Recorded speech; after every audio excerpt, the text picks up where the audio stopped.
Peace and love, everyone. Thanks for being here live. Sure appreciate it. Hey, Ann. Hi, Isa. Thanks for being here. Settling in here. So, peace and welcome to our meditation practice live. I appreciate you being here live and by recording. When we practice together, our individual beingness, our isness combines, our energy field combines with others to deepen our practice. And you don't have to take my word for it. You can find out for yourself. Anytime you meditate in a group, it's potentially deeper. It's always deeper for me, but I don't want to speak for you. Well, you're welcome. Thank you, Catherine. I'm glad you're here. But like I said, don't take my word for it. Check it out for yourself. And it doesn't have to be us. It can be somewhere else. But today, before we meditate together, we're going to talk about this quote by Evelyn Underhill. Being, not doing, is the first aim of the mystic and hence should be the first interest of the student of mysticism. And that's from this book here. Da-dump. Evelyn Underhill, 1875 to 1941, was a British writer, a masterful theologian, and a mystic, best known for her pioneering work in Christian mysticism. Nominally raised Christian in an Anglican household, she developed this deep interest in true spirituality, Neoplatonism, and mystics of the East and West. This is her seminal work, Mysticism, A Study in the Nature and Development of Spiritual Consciousness, published in 1911. It is an incredible book, slow reading, very worth understanding. It's basically a psychological, emotional, and spiritual guide for self-understanding for mystics. When I read this book in grad school, which I continue to read to this day, when I read this book in grad school, it helped me understand myself and also gave me exposure to lots of mystics around the world and their practices and how they went about developing a deeper spiritual consciousness, which is one of the reasons why we practice meditation. Hi, Gianna. Oh, I just saw you on Facebook. Welcome. I'm glad you're here. Thank you.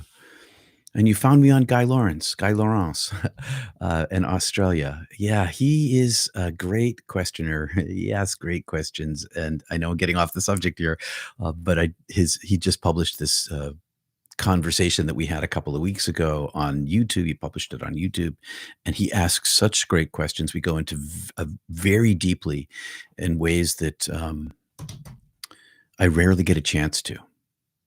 Anyway, so back to Mysticism by Evelyn Underhill. So this book, published in 1911, is still a seminal work for students of mysticism around the world. It's established her as one of the first modern thinkers to systematically explore mysticism from both an academic and an experiential standpoint. So you get both sides. You get to understand it and you get to figure out how to do it.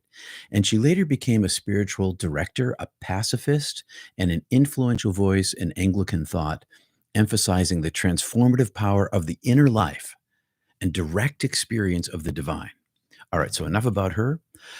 Oh, well, thanks. Thank you for saying it was a great interview, Kristen. Anyway, so enough about the book. Let's get to the work for today. I'm going to requote what she said, and then we're going to explore this a little bit. I put my feet flat on the floor. Okay, here we go. Being, not doing, is the first aim of the mystic, and hence it should be the first interest of the student of mysticism. Someone asked me the other day, "Are you a teacher?" I'm like, "No, I'm not a teacher. I am a student of mysticism. I am a student. I am perpetually a student. And the first interest ought to be the interior life."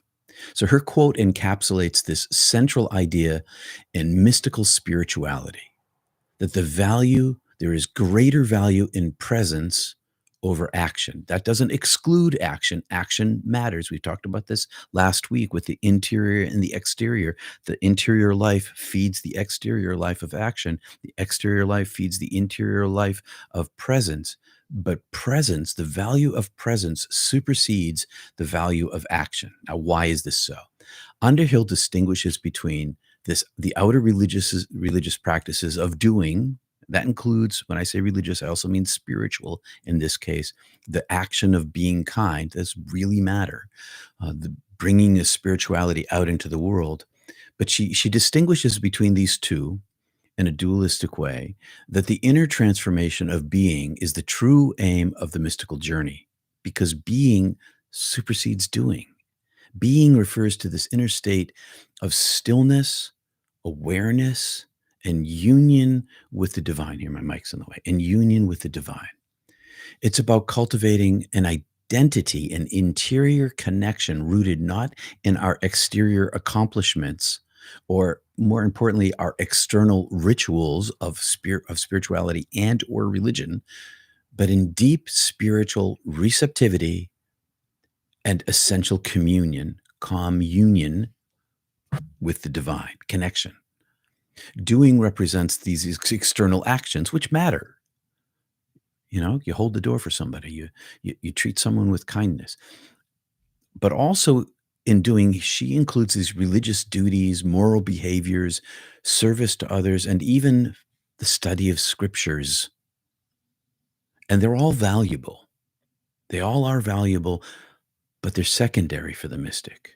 This is why cloisterism developed, because the interior life in the monastic traditions around the world, it forces one into the interior. So they're valuable, but they're secondary for the mystic, especially if those actions aren't rooted in a transformed being. And that's the whole point of the interior journey. Now, Underhill warns her students, me among them, of mysticism that simply is about learning about mysticism, the intellectual exercise of it, or the practicing of mystical external exercises, lighting candles, using incense, those sorts of things. Those aren't enough. Even reading scriptures from different scriptures, it's just not enough. Intellectual knowledge isn't where it's really at. The core of mysticism, and she discovered this through her studies, which are vast. The core of mysticism is about becoming, beingness, being something new, open, surrendered, and inwardly attuned to the divine's presence. This being is contemplative, it's receptive, it's deeply alive, even and especially in silence and stillness. And we find this, maybe you went to church and you heard this when you were a kid or later in life, maybe recently. We find this in Psalm 46:10, be still and know that I am God. Now, Sri Ramana Maharshi, 1879 to 1950, he was an Indian sage. He added to this Psalm 46:10 saying, be still and know that I am God. Stillness is the sole requisite for the realization of the self. And that's the capital S, the uppercase S, the divine being, the cosmic supreme being, the beloved. That's what realization is about, is this interior connection to the highest self. And stillness is the sole requisite. How do you get there? Well, there's a bunch of different ways. We've talked about this. You have mystical experience, near-death experience, high doses of psychedelics can get one to the edge of it. But if you want a sustained connection to it, if you want to sustain that thing that happened to you that transformed your life, nothing replaces stillness and silence. That's the thrust of what she's saying. Being, because that gives the opportunity for being in the presence in a continual communion. So in other words, Underhill, the Psalms, Sri Ramana Maharshi, all point us toward an internal existential shift that continues through the practice of the interior life and grows. The mystic just doesn't practice love, prayer, and surrender. We become the embodiment of it. And I'm not saying it's perfection, because it's not. We're still human beings. We still respond with our emotions and our psychology. But as we step aside and step aside and step aside, we create this interior space for the presence, the vibrational presence, the energetic presence, the however you want to phrase this thing, the chi, the prana, the higher self. It's all one thing. Oneness of being. And it happens by surrendering ourself, our attachment to our egoic self, and creating this inner space for the presence of being, of beingness, of what I think it was Galway Cannell called it, isness. It's the essential transformation of our very existence, beingness, this shift away from just doing, this shift toward being. This marks both the beginning and the unfolding, the continual unfolding of our true mystical interior lives, which naturally arise and impact through doing the exterior world.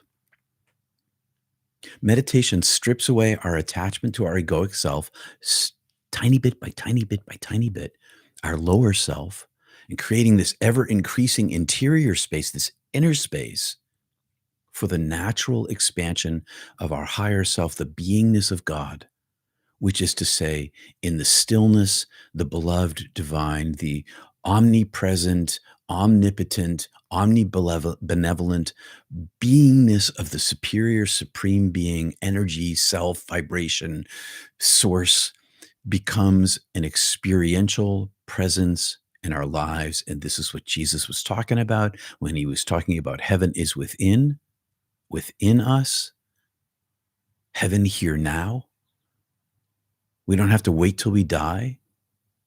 When that becomes just, oh, yeah, right, that is the way it is, people will discover for themselves. We can bring that here.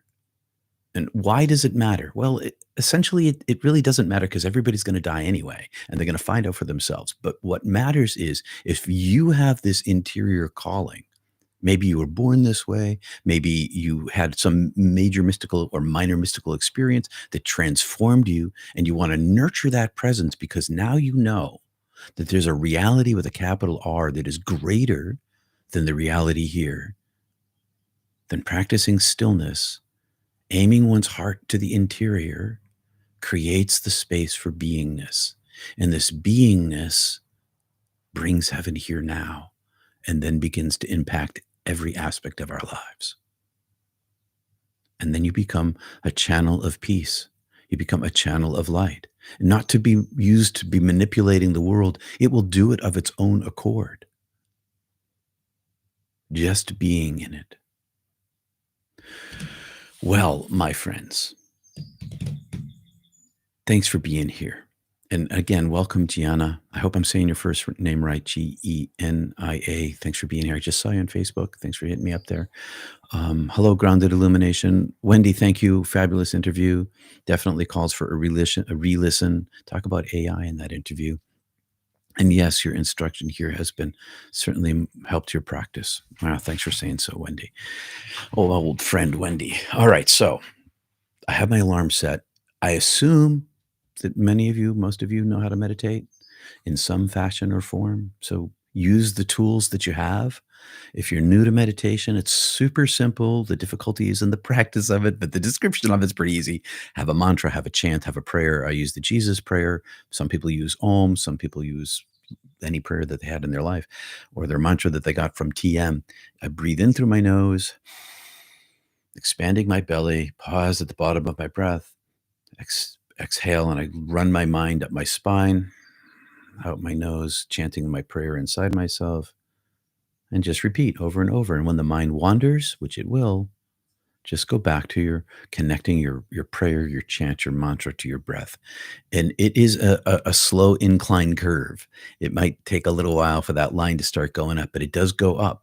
And the more you practice over a lifetime, the better you get at because it rewires the brain. All right. Hi, Gina. Gina, phonetically. Oh, thank you for doing that, Gina. I can say Gina. All right. Thank you, Gina. Okay. My feet are flat on the floor. My spine is straight. My alarm is set for the bottom of the hour. I have about 16 minutes to practice. My feet are flat on the floor. I'm relaxing my calves, relaxing my thighs, stretching my back a little bit, relaxing my lower back by becoming aware of the muscles, consciously relaxing them. Relaxing my shoulders, my chest, my arms, my hands. Letting my shoulders drop. Relaxing my face, slowing my breath. Breathing into my belly. Full expansion. Slow and steady. Chanting my prayer, pausing, Exhaling, releasing up my spine, out my nose. Repeat.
Peace and love, everyone. Thanks for being here. See you soon.